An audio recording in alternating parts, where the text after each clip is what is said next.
এখানে মিক্সিতে গোটা গরম মশলা, পেঁয়াজ, ধনে, জিরে, আদা, রসুন সবটা নিয়ে নিয়েছি। এবার আমি মিক্সিতে পেস্ট করে নেব।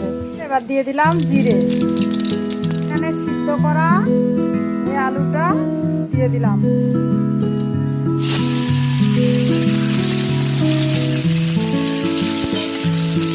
দিয়ে দিলাম হলুদ গুঁড়ো।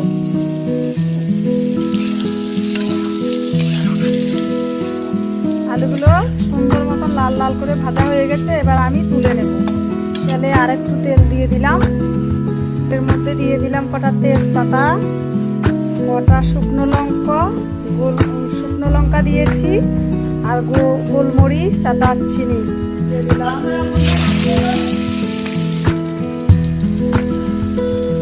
এখানে পেঁয়াজটা লাল লাল করে ভেজে নেব। এবার আমি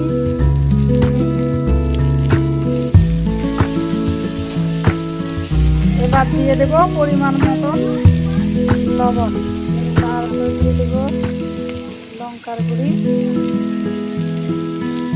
পরিমাণ মতন হলুদের গুঁড়ো দিয়ে দিলাম। ভালো করে কষিয়ে নেব। এবার আমি এই যে দেখুন খাসির মাংসটা দিয়ে দিচ্ছি।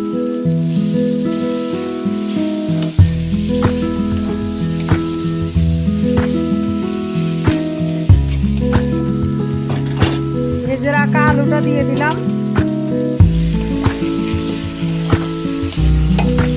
আর আমি এই জলটা দিয়ে দিলাম। এবার ঢাকা দিয়ে দেব। এই দেখুন বন্ধুরা, আমার খাসির মাংসটা হয়ে গেছে। এবার আমি একটা বা দুটো, বন্ধুরা আমার খাসির মাংসটা কেমন হয়েছে কমেন্টে জানাবেন। দাদা কেটে নেব। দেখুন বন্ধুরা, এই যে হাতে বাটা, এই যে শিলে বাটা এই গরম মশলাটা দিয়ে দিলাম। এবার আমি নামিয়ে